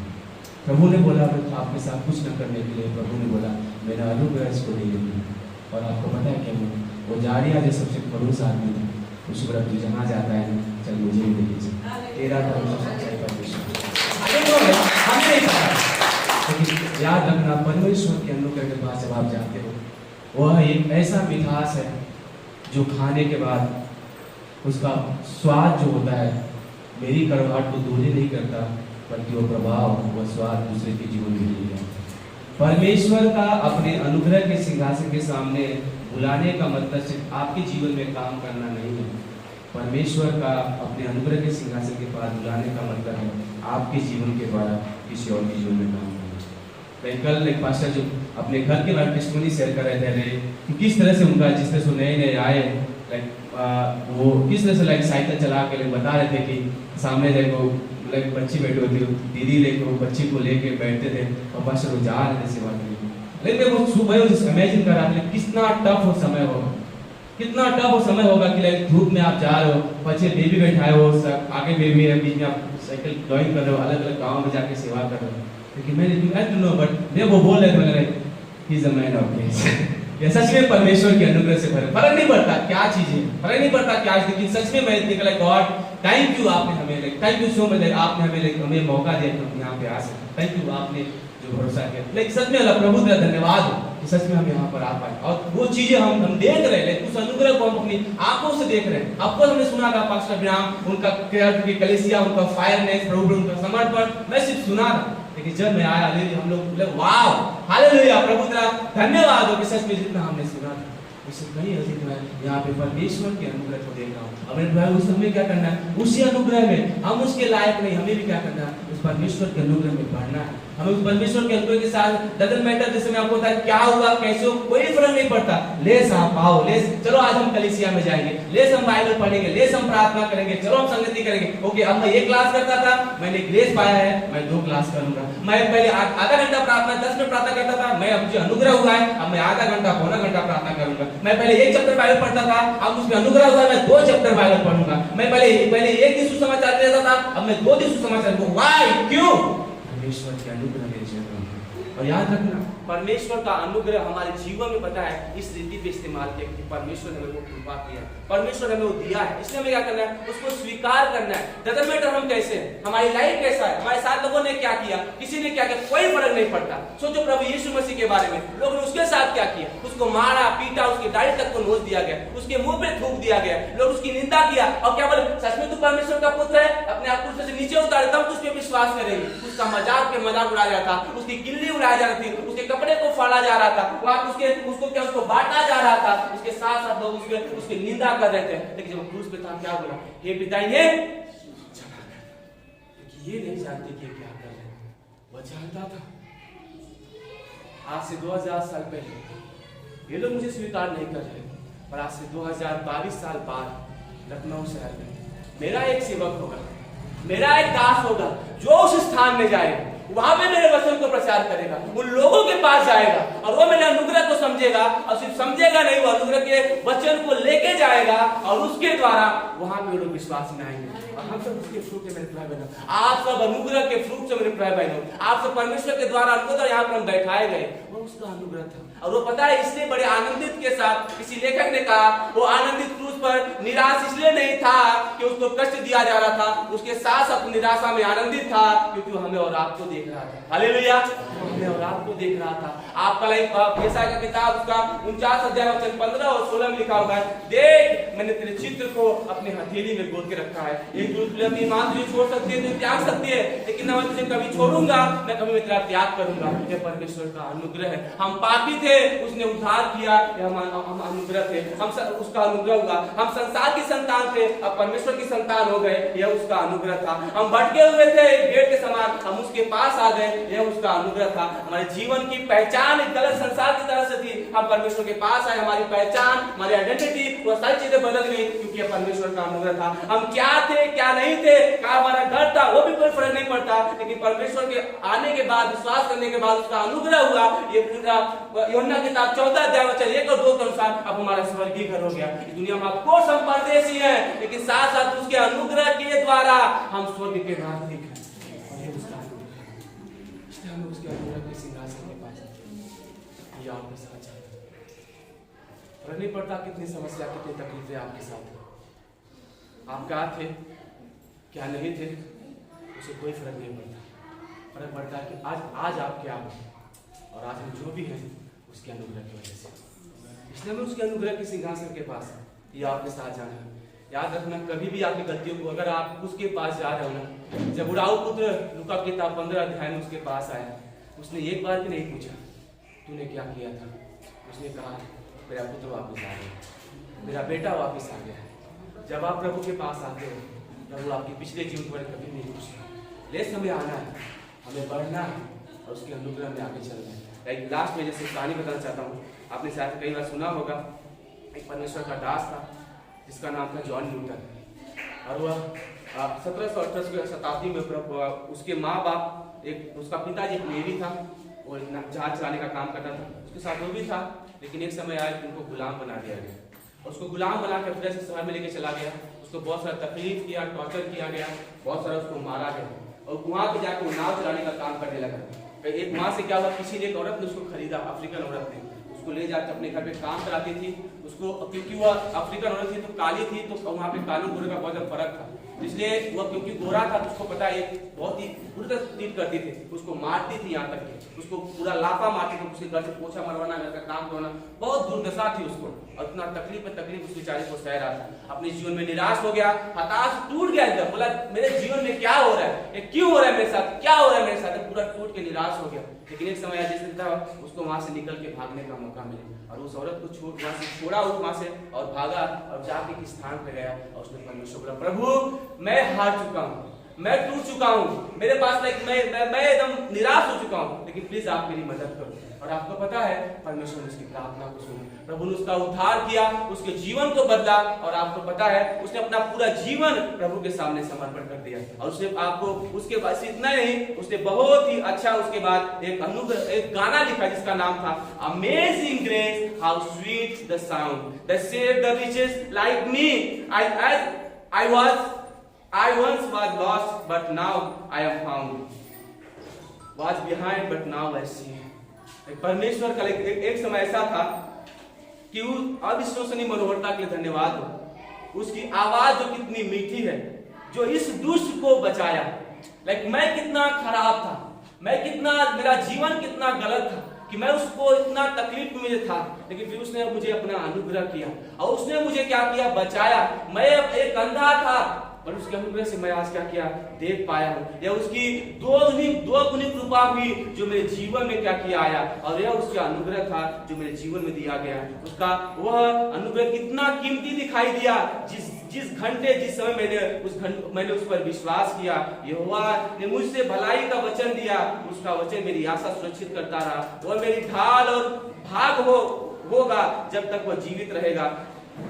जब हम वहाँ 10,000 साल रहे, सूरज की तेज चमकीला हमारे पास परमेश्वर की स्तुति गाने के लिए कम दिन नहीं जब हम पहले बार शुरुआत किया था, मतलब जब मैं शुरू में था, मेरा जीवन खराब था, मेरा लाइफ खराब था, उस समय में भी उसने अपना अनुग्रह किया था। जब मैं उससे दूर था फिर उसने मुझे अपना अनुग्रह किया था, और जब मैं उसके पास आया उसने मुझे अपना अनुग्रह किया। लेकिन amazing Grace how sweet and sound, like John Newton ने इसको लिखा कि हम डजंट मैटर हम क्या थे, हमारा जीवन कैसा था, लेकिन आज उस ग्रेस की वजह से, आज उस अनुग्रह की वजह से हम उसके पास आ चुके हैं। मेरे प्रिय भाई, डजंट मैटर आप क्या थे, आपका जीवन कैसा था। एक आदमी आज से 200 साल पहले उसने परमेश्वर के अनुग्रह को समझा, आज उसके गाने को सुना जाता है, उसकी जो है जीवन का जो लेखा होता है, बायोग्राफी हम लोग पढ़ते हैं, हमें उत्साहित होता है। हमें नहीं पता कब आप सब साधारण व्यक्ति हैं, लेकिन एक बार याद रखना, उसका अनुग्रह आपके जीवन में रेडी है देने के लिए, और परमेश्वर उसका अनुग्रह रेडी है आपके जीवन को बनाने के लिए। बस हमें क्या करना है, उस अनुग्रह के सिंहासन के पास या आपके साथ है। इसलिए क्या होता है, इब्रानी की किताब 4:16 में, आओ हम उस अनुग्रह के सिंहासन के पास या आपके साथ चलते हैं जहाँ पे हमके अनुग्रह है। लाइक मैं यहाँ पे खड़ा हूँ, ये उसका अनुग्रह है। लाइक 4 साल पहले मेरे जीवन इतना बड़ा, इतना चीज़ें तूफान आया, मैं टूट गया था, मुझे ऐसा लगा सब कुछ खत्म हो गया है। लेकिन जब परमेश्वर का अनुग्रह मेरे जीवन में हुआ, और आज मैं देखता हूँ बोलते सच में उसका अनुग्रह ही था कि जो मैं आज यहाँ पर हूँ, और इसका अनुग्रह है कि मैं आपके साथ वचन शेयर कर पा रहा हूँ मेरे घर में। और उसने मुझे सिखाया कि अनुग्रह के सिंहासन में आपके साथ हूँ। वही परमेश्वर जो हमारा परमेश्वर है, वो परमेश्वर आपका परमेश्वर, इसलिए हमें उस अनुग्रह के सिंहासन में बंधे रहना है और उसमें आगे चलना है। क्यों?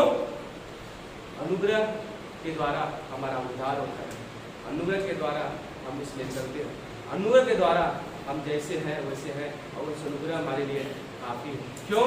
क्योंकि वो उसका अनुग्रह है जो कभी भी खत्म नहीं होता। आमीन।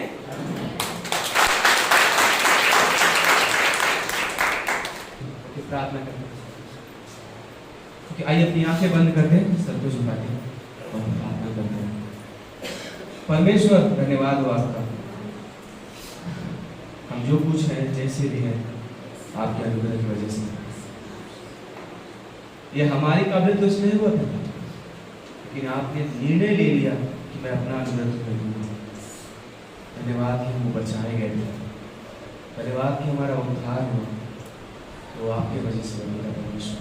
धन्यवाद करते प्रभु कि आपने कहा कि जो कोई भी सच्चे दिल से आप पे विश्वास करता है, आप अपने अनुग्रह के द्वारा उसका उद्धार करते हो और अपनी संतान उसको बनाते हो। पिता परमेश्वर, हम तेरी महिमा करते हैं। अगर आप यहाँ पे पहली बार आए हो और आपने प्रभु यीशु मसीह पर विश्वास नहीं किया, तो मैं आपको बताना चाहता हूँ कि परमेश्वर आपसे बहुत प्रेम करते हैं, वो आपके प्रति अनुग्रहकारी है। डजंट मैटर आप क्या थे, आपने क्या किया, लोग आपके बारे में क्या सोचते हो, कोई फर्क नहीं पड़ता, लेकिन वो परमेश्वर अनुग्रहकारी है जो आज आपको यहाँ पर लाया है आपके जीवन को बचाने के लिए। तो अगर आप चाहते हैं कि प्रभु आपके जीवन में आए, वो आपका उद्धार करे, आपके पापों की क्षमा करे, आपका नाम स्वर्ग की जीवन की पुस्तक में लिखे, तो आज वो समय है मेरे प्रिय भाई बहन, आज वो समय है। और इस छोटी सी प्रार्थना के द्वारा अपने दिल अपने मन में आप स्वीकार कर सकते हैं। एक चलते हम सब अपनी आंखें बंद करेंगे, अपने स्वर को झुकाएंगे। अगर आपने प्रार्थना नहीं किया है तो आज आपके पास मौका है, और इस छोटी सी प्रार्थना के द्वारा उस परमेश्वर के अनुग्रह के उद्धार को स्वीकार कर सकते हैं और अपने दिल में हृदय में कह सकते हैं कि हे परमेश्वर, मेरे दिल में आओ, मेरे पापों को क्षमा करो, मेरे तकलीफों को दूर करो। मैं सच्चे दिल से आप पे विश्वास करता हूँ। मैं इस लायक नहीं हूँ पिता कि मैं अपने आप को बचा सकूं, लेकिन मैं जानता हूँ कि आपका अनुग्रह हुआ, और मैं प्रार्थना करता हूँ अपने अनुग्रह से तू मुझे बचा लेता हूँ, क्योंकि तू मेरे पापों के लिए मारा गया, तू मेरे पापों के लिए गाड़ा गया, पर तू मुझे बचाने के लिए जिसे जीव। हे प्रभु यीशु मसीह, मेरे दिल में आओ और मेरे पापों को क्षमा करो। धन्यवाद करता हूँ, तूने मेरी प्रार्थना को सुना। प्रभु यीशु मसीह के नाम से मांगता हूँ, आमीन। मुझे है काफी, एक लफ्ज़ कहो, बस है काफी, एक लफ्ज़ कहो, मुझे है काफी, एक लफ्ज़ कहो, बस है काफी। तुझको मैं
अनुग्रह उठाता है।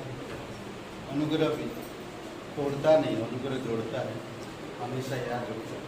अनुग्रह की वजह से आज हम लोग यहाँ पर हैं, और अनुग्रह ही है जो आज हम सब कुछ कर पाए। अनुग्रह स्वर्ग से उतरा है, आज अनुग्रह स्वर्ग में आपको उठा के ले आया। कितनी अच्छी बात, अनुग्रह की वजह से हम सब कुछ अनुग्रह में हम लोग चल रहे हैं। करेक्ट, बहुत अच्छा था वो कहानी राजा। हम कुछ भी नहीं थे, हम गेट के बाहर थे, योग्य नहीं थे। अनुग्रह हमारे हाथ पकड़ के राजा के पास ले गया, राजा के साथ बैठाया, और एक दिन अनुग्रह हमेशा के लिए राजा के साथ रखेगा।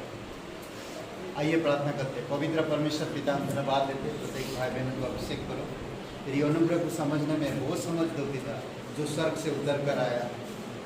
प्रभु यीशु, प्रत्येक परिवार को, प्रत्येक भाई बहनों, बच्चे बड़े सभी को प्रभु यीशु तेरी योजना में, तेरी अनुग्रह में बनाए हुए। धन्यवाद देते पास्टर मनीष, पास्टर लालू, उनके जीवन के लिए जो इतना समय दिए हमारे यहाँ पर आज पिता, तेरी दया और कृपा के अनुसार आप उनको सुरक्षित रखना, और भी बहुतायत से आप उनको इस्तेमाल करना आत्मा को जीतने के लिए, और इस भारत देश में धन्यवाद देते प्रभु यीशु। सच्चा और जीवित परमेश्वर, प्रत्येक भाई बहन को अभिषेक करो पिता, उनके घर परिवार, जॉब, उनकी काम, उनकी आय उपाय, उनकी पढ़ाई लिखाई, हर जगह पर प्रभु यातायात में सुरक्षित रखो। तेरे लोग के पिता, आप उनसे उन्हें जानते हो, आप उन्हें प्रोटेक्ट करो। धन्यवाद देते प्रभु, हम संसार के लोगों की जैसे नहीं, पर संसार के लोगों से अलग है कि आप हमें बुद्धि और समझ दो कि हम संसार के लोगों को बचा सके। कई सारे जगह पे टली पलट जाता है, लोग मारे जाते हैं, ये हमें अच्छा नहीं लगता। प्रभु यीशु, आप लोगों को इस्तेमाल करो जिस तरह कानपुर में कल रात को हुआ। प्रभु यीशु, प्रार्थना करते हैं कि आप दया करो, लोगों को बचा सके, लोगों की आत्मा को बचा सके। प्रभु, प्रत्येक भाई बहन को जागरूक करो तेरी आत्मा के द्वारा, तेरी सामर्थ्य में, ताकि आत्मा को जीत सके, नरक से, पापों से, अंधकार से छुड़ा सके, तेरे अनुग्रह को उन तक पहुंचा सके, तेरे प्रकाश को उन तक पहुंचा सके। प्रभु, प्रत्येक भाई बहनों को इस्तेमाल करो। धन्यवाद देते, तेरी स्तुति महिमा करते यीशु, धन्यवाद देते, प्रत्येक लोगों को सुरक्षित रखो। यीशु नासरी के नाम से मांगते, आमीन।